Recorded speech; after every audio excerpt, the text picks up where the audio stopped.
Welcome to another episode of Defending the Line.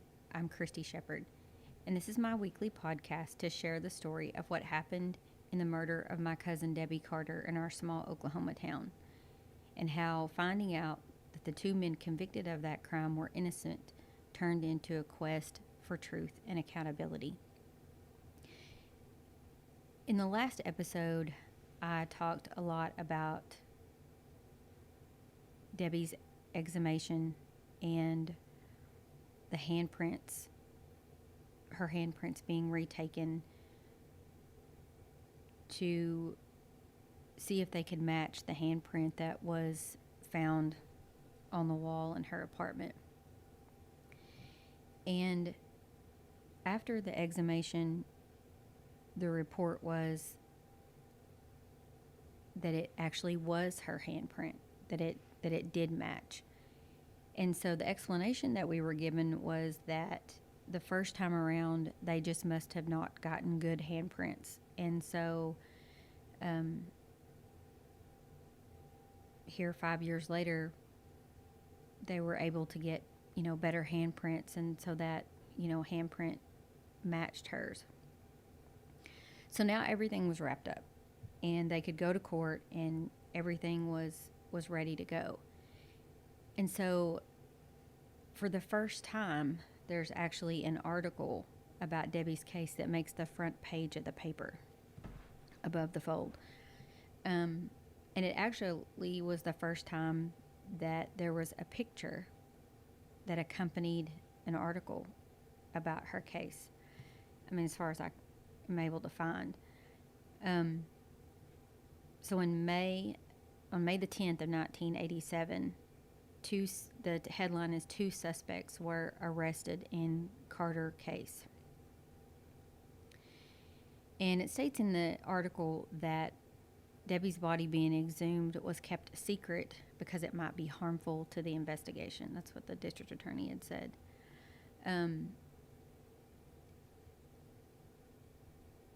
This handprint is a really big key point in Debbie's case, and later we would find out that the analyst who looked at the handprints originally and also analyzed the handprints 5 years later when Debbie's body was exhumed, that this was the only time that this analyst in his 22-year career would ever change a report. And then again, we would find that out, much later. But now they had everything that they needed to go to court to try Ron Williamson and Dennis Fritz. And, as I look at these articles, I was 13 when Williamson and Fritz were arrested and this one particular article was written.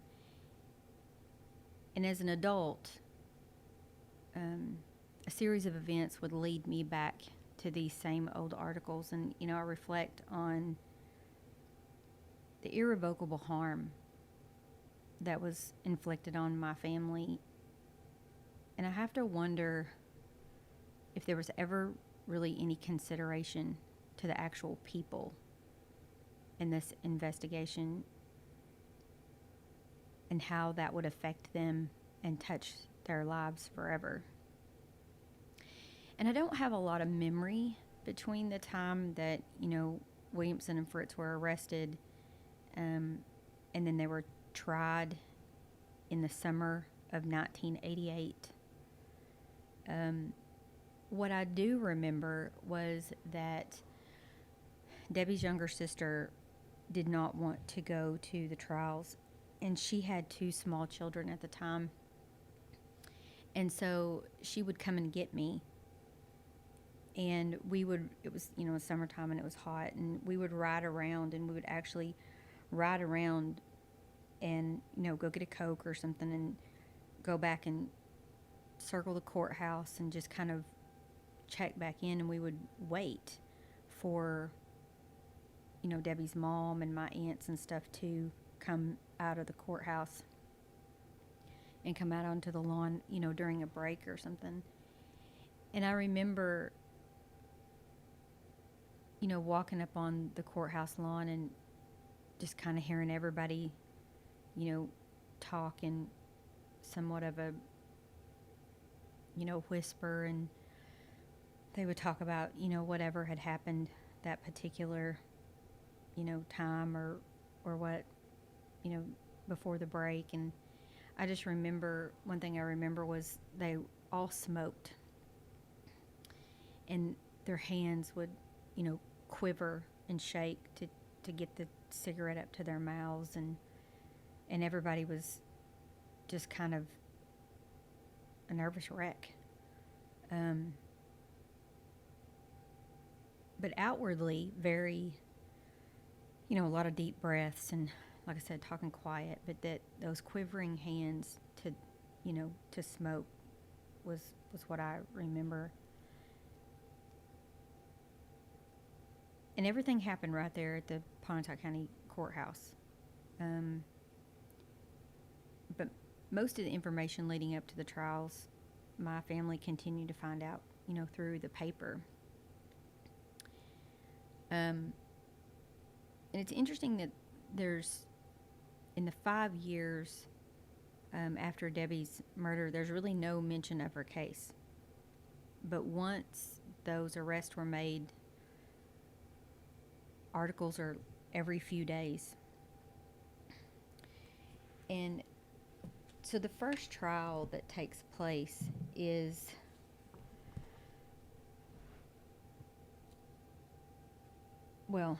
let me back up. So when we were ready to go to trial, we had kind of been told some things here and there, and they were getting like my aunt ready to go to trial. And again, there was always this reassurance that they had this, and they were absolutely certain, and all the things that were taking place. And some of the things that we believed had been told and took a great deal of stock in was that Williamson was the ringleader, and that he had been in love with Debbie and she didn't want anything to do with him, and that must have been his motive. That Williamson had raped other women, and he had also tried to rape a woman there in Debbie's neighborhood. And that's how, or what we were told, that's how the Detective Smith began to look at Ron Williamson as a suspect. So not too far from Debbie lived another young lady who evidently Williamson had gone out on a date with. And when they went out on this date, I guess they went back to her house, and from what we were told, that he could not sexually perform and was very frustrated and angry, and he began to beat her up, and she was trying to get him out of the house. And if you'll remember, in a previous episode, I talked about the marks on Debbie's face that were kind of like an abrasion. My family was told that this other young lady had those same marks on her face that matched the marks on Debbie's face, and that had to have been from this gold nugget ring that Ron Williamson wore. And that was just that was just another reason why he had to have been the one that did this, because the marks that this young lady had and the marks that Debbie had, matched. And somehow this other young lady got him out of her house and was, spared from his rage or whatever. And so that kind of pointed them in this direction of Ron Williamson. And there was also someone who had seen him or heard him, say something about her. So there was a woman, so there was a woman in the jail who heard Williamson saying that he was sorry for killing Debbie. Like, he was talking to himself, and that he was saying that he was sorry for killing her, and kind of rambling and carrying on. And so, that was another key part, that Williamson also had a dream that he killed Debbie, and told one of the officers that he'd had this dream, and told a second officer that he'd had this dream about killing Debbie. Now, what's interesting about that is,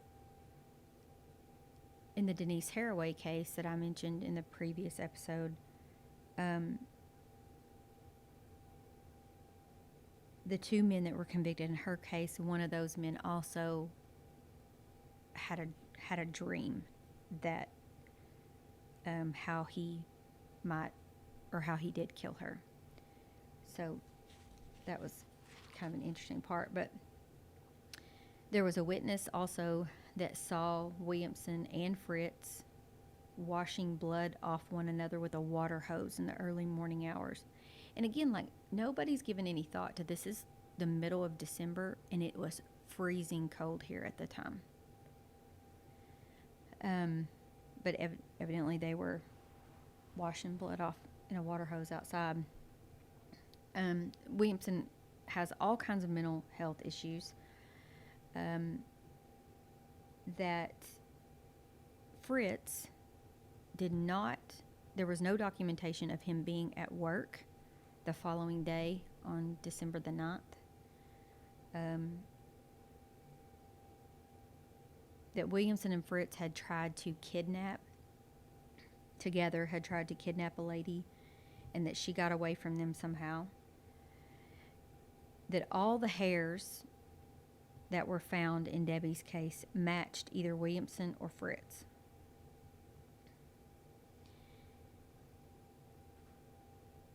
And then there was a key witness that it came later on, toward getting ready to go to trial, that this witness saw Williamson at the coach light the night that Debbie was at work, and that he was, quote unquote, bothering her. And that she asked this guy, said, this witness said, this guy, Williamson, he's scaring me, he's bothering me. Will you dance with me and, save me, get me away from him?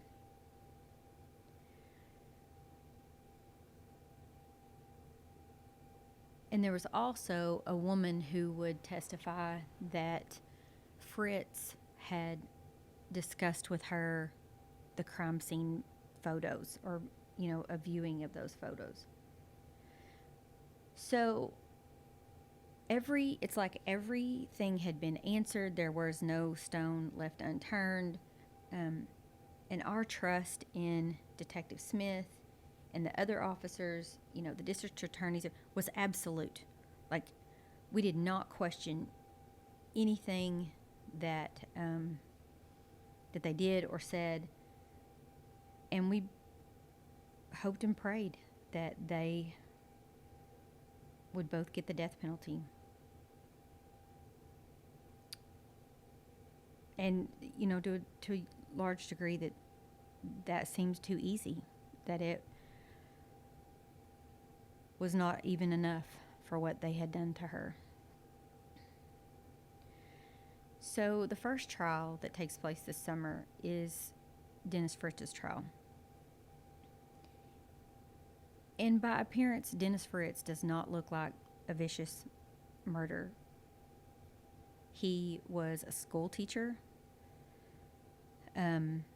He had a daughter, a young daughter. I don't believe he had lived in the area very long. And it was also told to my family that Dennis Fritz's wife had been murdered. I think down in Texas or something. or further south in Oklahoma, and that, see, he must have had something to do with that too. So this guy was just vicious and, vicious woman killer. And so he's arrested. I think he'd moved back to Kansas with his mother, and he's arrested there and brought and extradited back to Oklahoma. And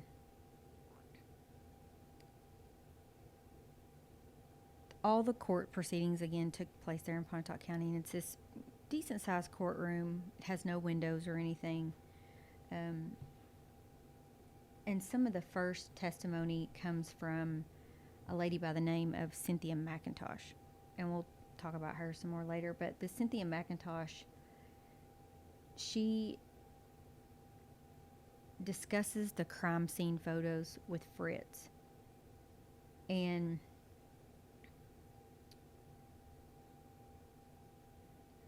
something about that he had asked questions, like was she on the bed or the floor or something.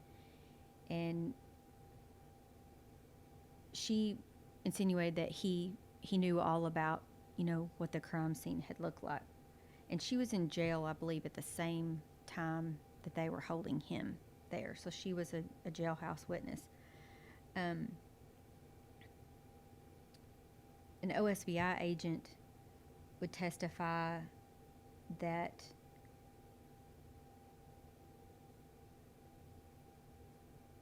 the hairs and stuff were consistent. That's what they use that word quite a bit, that they were consistent with that of Dennis Fritz. And what people were taught, from what I understand, what people were taught from the OSBI to, detect, local detectives and things like that, were, at the time, they were being taught that this hair analysis was so exact that you could tell the difference between identical twins. That's what they were being taught, that this science was that on point, that it was that, precise. So keep that in mind. So again, the trial of Dennis Fritz is happening in the summer of 1988.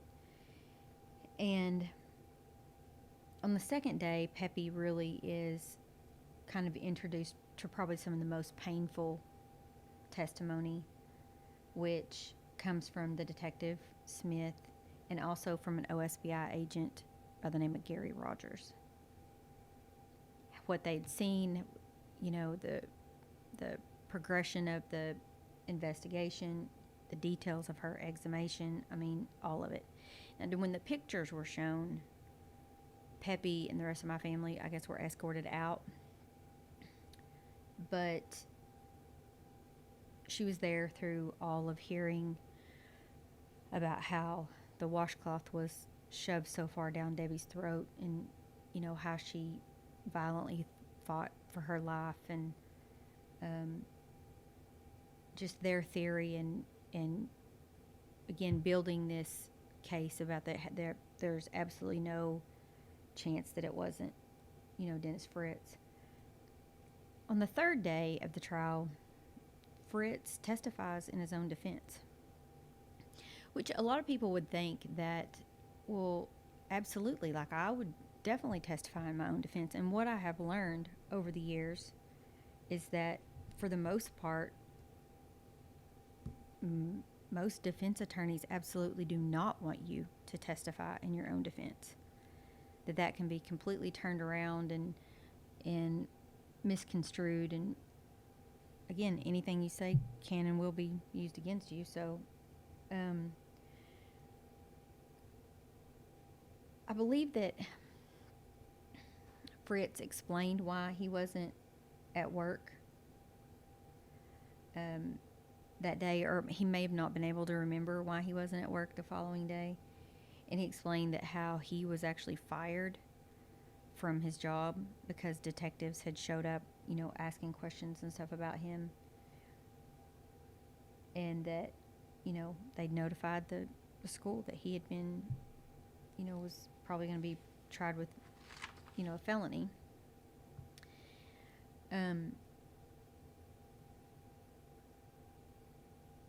So for exact number, so 11, for Dennis Fritz, 11 pubic hairs and 2 scalp hairs were collected at the scene, and that they were consistent microscopically with Fritz. So that's how many hairs they had that were matching Fritz. And when questioned by the defense, the chemist admitted that the hair comparison was, quote, somewhat subjective science and could not be used as a positive identification. He actually said that, but that's not what these people were being taught at the time. That it was exact science. And so, several days later, on April the 11th of 88, Dennis Fritz was found guilty of first-degree murder in Debbie's case. And during the sentencing phase, the district attorney says, Dennis Fritz, you deserve to die for what you did. And Fritz interrupts the district attorney and speaks directly to the jury and says, I did not kill Debbie Carter. And they deliberate for the better part of 2 days, and they came back to the judge with an 11-1 split on the punishment of death. And so on April the 12th, the jury recommended a sentence of life in prison. So Dennis Fritz would likely spend the rest of his life in Oklahoma Penitentiary. But my family was very disappointed that he did not get the death penalty. We just felt like life was not enough. And so at this point, my family has endured the first trial and some of the worst testimony, but knew the next trial to come would be a bigger hurdle.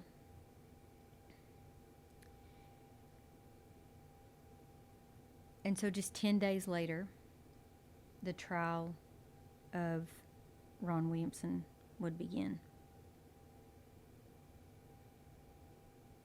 And it would prove much more difficult to get through. So the narrative that the police and the prosecution came up with, had already sent one man to prison for the rest of his life. And so now this mastermind, behind Debbie's murder would sit in judgment. And everybody in town knew that Ron Williamson was quote unquote crazy. So Ron Williamson had been this local baseball star, and he was much older than I was, so I had no idea who he was. But evidently he was a really great baseball player and had been drafted, I believe, into the Yankees organization. And he played some minor league ball and eventually came home very mentally ill, broken dreams and all that kind of stuff. And it would infuriate my family when things would come out in the paper about him being this former pro baseball player. Like, we did not care. Nobody cared. Who cared what he did before? He was a rapist and a murderer, and there was always this picture when they put it in the paper of him, like, in front of a bookshelf with his hands crossed, kind of like the ones they take for a church directory. And it would just infuriate my family because there was really no talk about Debbie. It was just all about him and how he used to play baseball or whatever. And you see, as they begin to go to trial, again, there's not really a whole lot of articles, but you see the articles just begin to pile up. And, from the extradition process to, to get Fritz back in Oklahoma, then, right after Ron Williamson's arrested, there's an article, Williamson says he's innocent. And that just continues through the articles.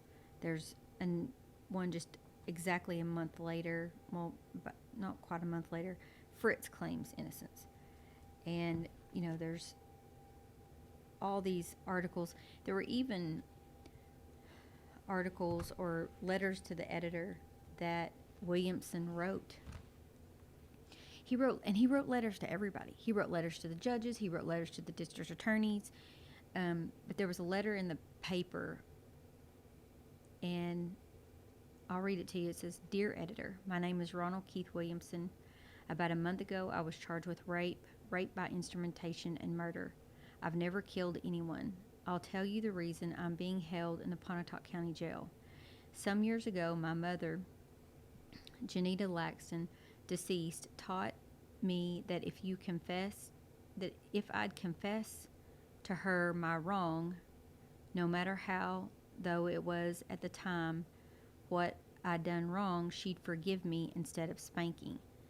I used this principle with the police in asking for forgiveness for some property I'd stolen a few years back. I had written a confession to Royce, the jailer, here one night. I asked him if he was going to lock me up. He and Deputy somebody was here on duty. They asked me for a cup of coffee, and I drank it down and went home. I thought that was the most courage I'd ever shown in my life. I'm terribly scared of this trial I'm in. My nephew is a football player at Ada High. I didn't kill Debbie Carter, yet my sophomore nephew played with one of Debbie's relatives, who I won't name by name. My emotions are torn apart. Please, Mr. So-and-so, confess your killing to someone so you can cleanse as I have been. Jesus Christ has a new meaning in my life now. It's so alarming to night after night dream these dreams. It is as if though I'm standing in your shoes, wherever you're located. My God friend, I'm begging you to not let this killing go any further. Ronald Williamson."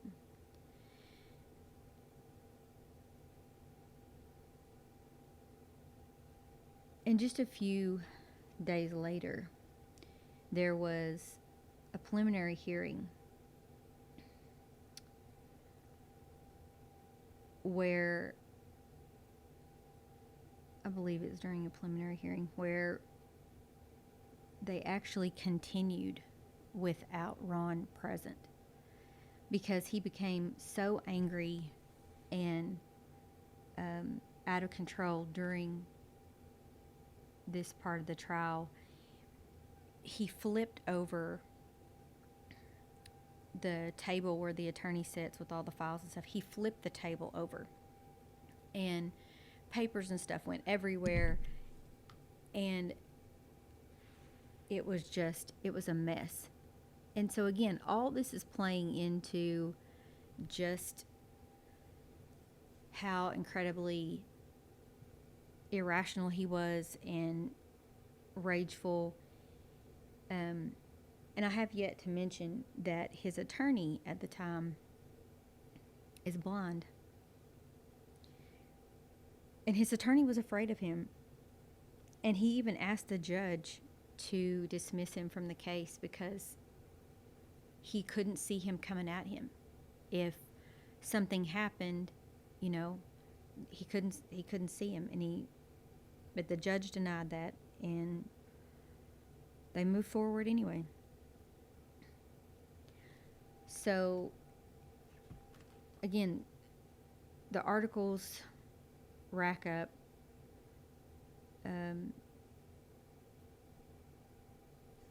And they're, you know, same evidence starts to come up in Williamson's trial as before. And at some point,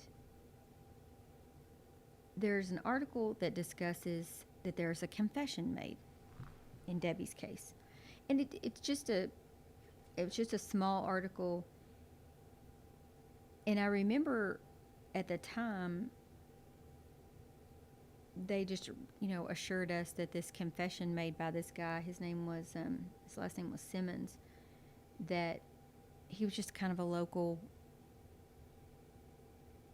nut, and that, you know, they didn't really pay him any mind. And it says that, you know, he was a man with a history of mental illness, and he was not a credible suspect, that he had walked in, and they videotaped this confession, which we were told that there was no videotape of anything, you know, Ron had to say or anything that Dennis had to say. But this particular Simmons guy came in and they decided to videotape his confession. And I've seen the tape now, and that he is clearly in needing of some mental health attention, and nothing of Debbie's case really matches anything he has to say. Which is interesting that he was not considered any kind of credible suspect. But the confessions in Denise Haraway's case that were recorded later when they found her body, none of that stuff was credible either. But those men are still in prison almost 40 years later. So, again, Dennis' trial's over. Ron's has started. They've had to proceed, you know, at times without him because he's erratic and you know, flipping out.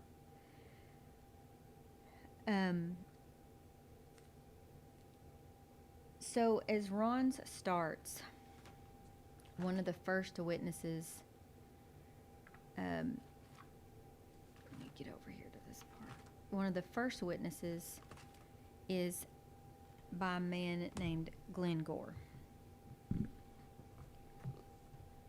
So some of you who know something about this case will already recognize his name, and if you don't, just remember his name.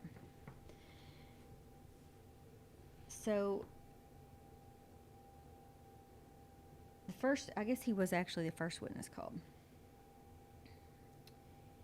And his testimony was unusual and somewhat bizarre. And so that when the assistant district attorney asks him questions, he refuses to answer any of the questions. And he's asked on the stand if he knew what would happen to him if he did not testify. And his reply is, quote, "Do you know what will happen if I do testify? If this court wishes to find me in contempt, you should do that at this time." And he refused to testify. There's actually an article about it as well. So he refuses to testify, and he turns out to be this big eyewitness that is seen with Debbie the night that she's murdered. The one that, quote unquote, saves her from Ron Williamson bothering her. So it was decided during the preliminary hearing would be that his testimony would be read into the record. And so they read his testimony. And it was that the night that Debbie was murdered, that she asked Gore, quote, "Would you rescue me?" And so that they danced. And that he stated he didn't recall seeing Fritz that night, but that he rescued her from Ron Williamson. And Debbie's friend testified, her friend that had gotten the phone call, and stated that, she asked Debbie to come get her, or Debbie asked her to come get her, and that there was a muffled sound like someone was holding their hand over the phone. And then, Debbie called back and said, "Never mind." Debbie's dad testified to what he had seen, and again, Detective Smith and the details. It was Agent Rogers, the OSBI agent, who testified that he spoke with Williamson after his arrest, and that he made the statement to him that he'd had this dream. And the dream was that he was on top of Debbie with a cord around her neck, and that he was pulling the cord harder. And in the dream, he saw a pretty girl at the coach lot and followed her home because he was mad. And Rogers testified that Williamson said that he couldn't confess because he had to think of his family. So in Williamson's trial, there was also a jailhouse inmate by the name of Terry Holland. So you might make note of her name as well. She testified that she had overheard Williamson having a conversation with his mother while he was in jail, and that Williamson had told his mother to bring him some things up at the jail or that he would kill her, just like he'd killed Debbie Carter. And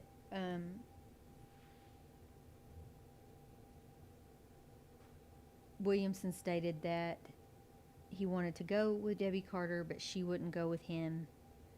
And she testified that Williamson said he wouldn't have had to kill her if she would have just gone along with things. And at this point in the trial,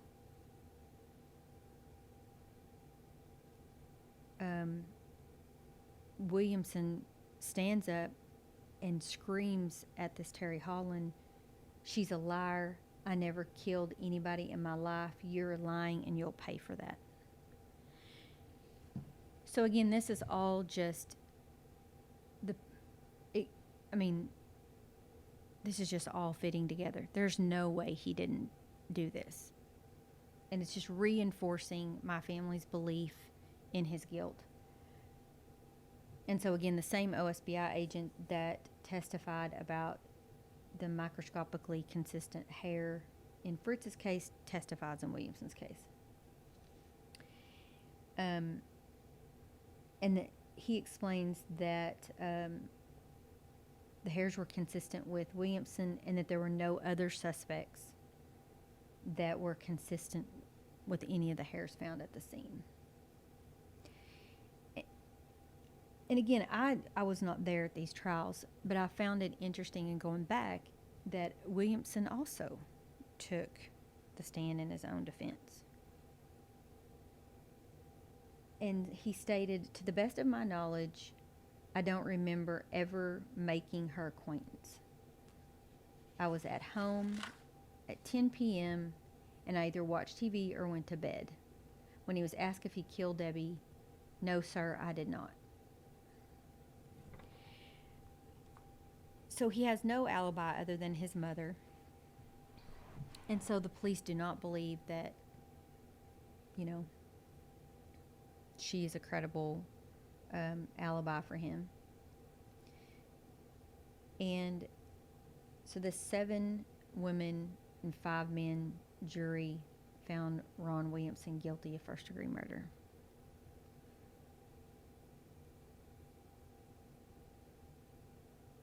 And at some point, when they recess and they're taking Ron out of the courtroom, he, I guess, recognizes Debbie's dad from the Coach Light, because that's how Debbie even got her job at the Coach Light, was that her dad was a bouncer there. And so she, she felt safe working there. Her dad was there, but again, it was a weeknight. She wasn't supposed to be there that night, and her dad wasn't working that night. But anyway, Ron yells to Debbie's dad, and he yells, "Mr. Carter, I did not kill your daughter."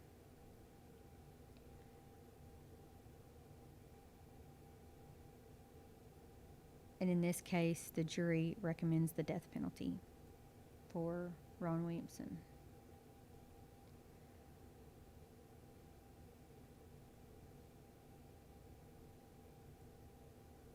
And so the many hours that my family had sat through listening to the horrific details of how Debbie spent her last few hours alive,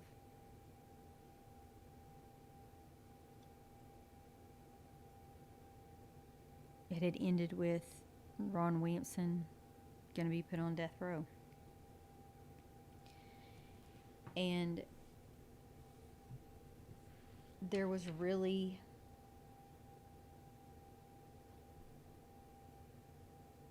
be no justice served until Ron Williamson had a needle in his arm.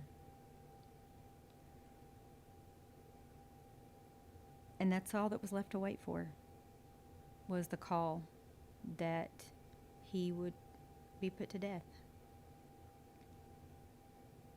And we had no reason to believe anything other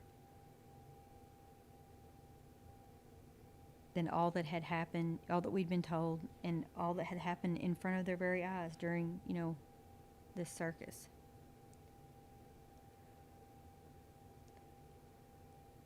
So in the next episode, we're going to talk about what was the beginning of the end of justice in Debbie's case, and how everything that we thought we knew was wrong. So you can go to defendingtheline.com for more information and updates, as well as Defending the Line on Instagram. And I thank you again for listening.